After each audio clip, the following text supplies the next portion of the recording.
మీ ఎలాంటి వ్యాపార ప్రకటనలకైనా వెంటనే మా ఛానల్ సంప్రదించండి. ప్రస్తుతం మనతో పాటు ప్రముఖ ఆధ్యాత్మికవేత్త, జ్యోతిష్య వాస్తు పండితులు, లలితాదేవి ఉపాసకులు బ్రహ్మశ్రీ నానాజీ పట్నాయక్ గారు ఉన్నారు. గురువు గారితో మాట్లాడేద్దాం.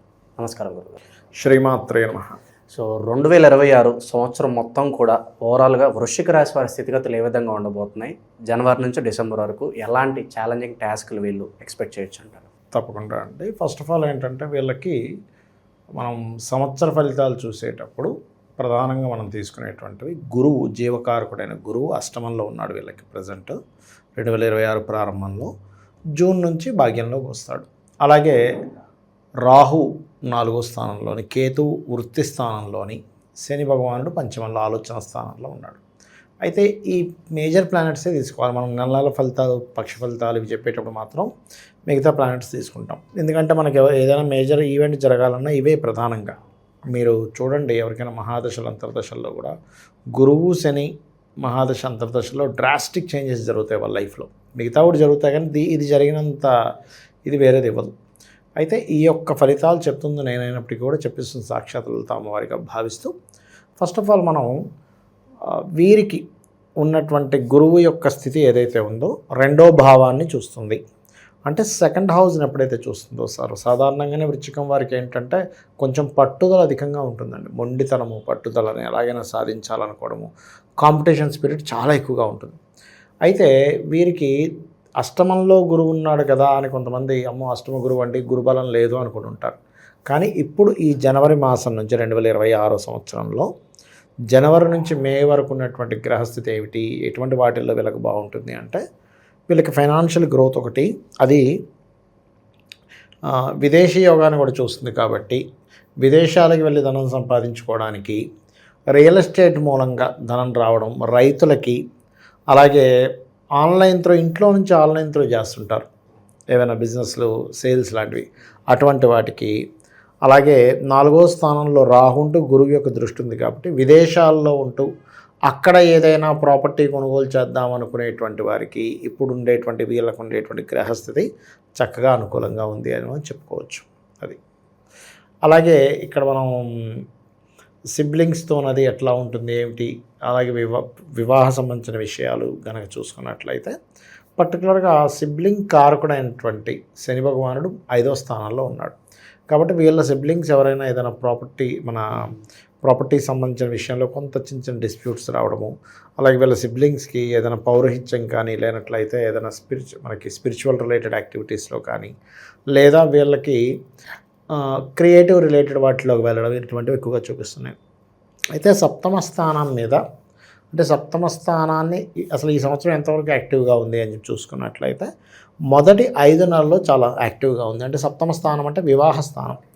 వివాహము, సామాజికమైనటువంటి విషయాలు, జీవిత భాగస్వామితో ఉండేటువంటివన్నీ కూడా ఫస్ట్ 5th మంత్ వరకు చాలా బాగుంది. 5th మంత్ తర్వాత ఏమిటి పరిస్థితి అని చెప్పి చూసుకున్నట్లయితే గురువు మారుతున్నాడు ఎట్లాగో మనకి.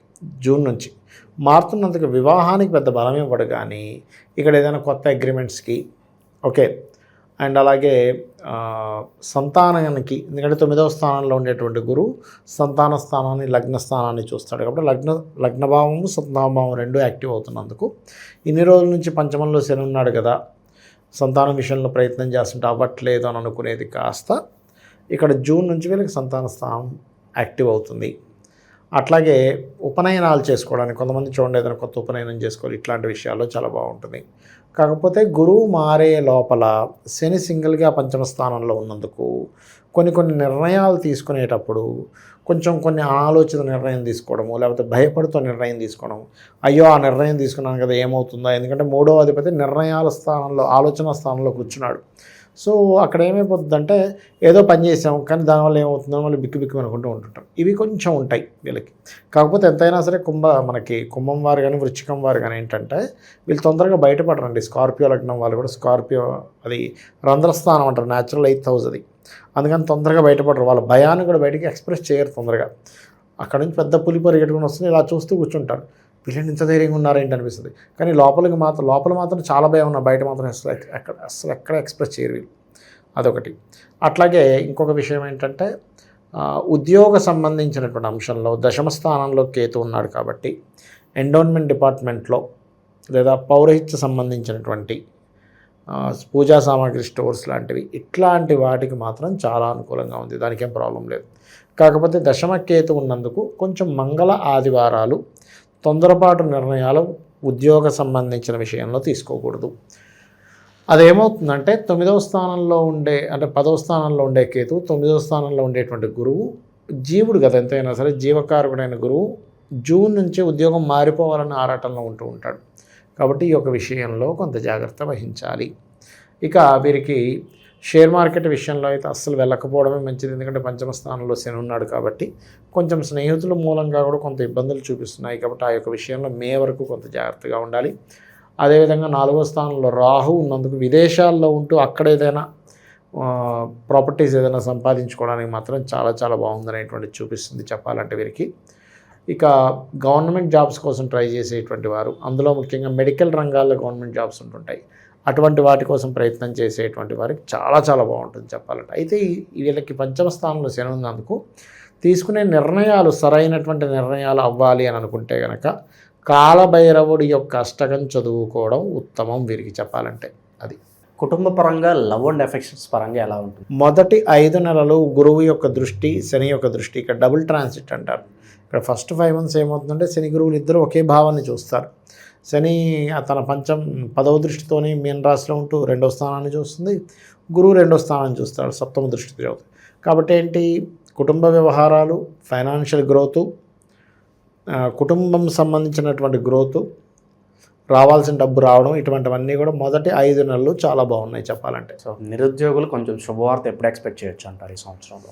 అంటే ఒకటేనండి, ఈ సంవత్సరంలో శుభవార్త అంటే మారడం వల్లే వీళ్ళకి శుభవార్త ఉంటుంది. ఎప్పుడు కూడా ఎలా ఉంటుందంటేనండి, మనకి జాబ్ పోవడం ఒక్కోసారి మనం బాధ అనుకుంటాం, కానీ ఆ జాబ్ పోయి అంతకంటే మంచి జాబ్ వస్తాయి, అది మంచిదే అవుతుంది. అప్పటి వరకు 20,000 30,000 చేసే వ్యక్తి సడన్గా 40,000 వచ్చాయనుకోండి, అరే నేను పోతుంటే బాధపడ్డాను కానీ ఇక్కడ మంచి వచ్చింది అనుకుంటాం, 10,000 పెరిగిందిగా. కాబట్టి ఏంటంటే ఈ సమయంలో వీళ్ళు పర్ఫెక్ట్గా ప్లానింగ్ చేసుకొని ఉద్యోగాలకు ప్లాన్ చేసుకుంటూ, అందులో ముఖ్యంగా ఉద్యోగ సంబంధించిన విషయంలో ఇబ్బంది తగ్గడానికి గణపతిని ఎక్కువగా ఆరాధించాలి. వీళ్ళు ఎంత గణపతి యొక్క ఆరాధన చేస్తే అంత బాగుంటుంది కెరీర్ పరంగా. అలాగే కామేశ్వర ముఖాలోక కల్పిత శ్రీ గణేశ్వర అనే నామము, ఓం మాణిక్య మకుటాకార జానుద్వయ విరాజితాయే నమః అనే మంత్రం చేసుకోవడం ఉత్తమం వీళ్ళకి జాబ్ పరంగా.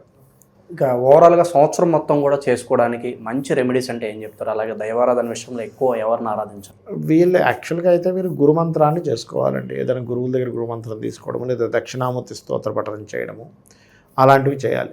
లేదు అంటే పంచమ స్థానంలో శని భగవానుడు ఉన్నాడు కాబట్టి పర్టికులర్గా ఏంటంటే కాలభైరవ అష్టకం చదువుకోవడం ఉత్తమం చెప్పాలంటే, పంచమంలో కుజుడు ఉన్నందుకు. అలాగే మరొక విషయం ఏంటంటే, ఇక్కడ ఈ పంచమ కుజుడు ఉన్నందుకు, అది రాహు కూడా శని రాశిలో రాహు ఉన్నందుకు వీలైతే దుర్గా కాలభైరవుడిని చేసుకుంటే వీళ్ళకి ఫస్ట్ ఆఫ్ ఆల్ ఏంటంటే ఆలోచన విధానం ఏదైతే ఉంటుందో ఆ స్ట్రెస్ అనేది తగ్గుతుంది. ఓవరాల్గా 2026 వృశ్చిక రాశి వారి స్థితిగతులు ఏ విధంగా ఉండబోతున్నాయో అద్భుతంగా వివరించారు. ధన్యవాదాలు. శ్రీమాత్రే నమః.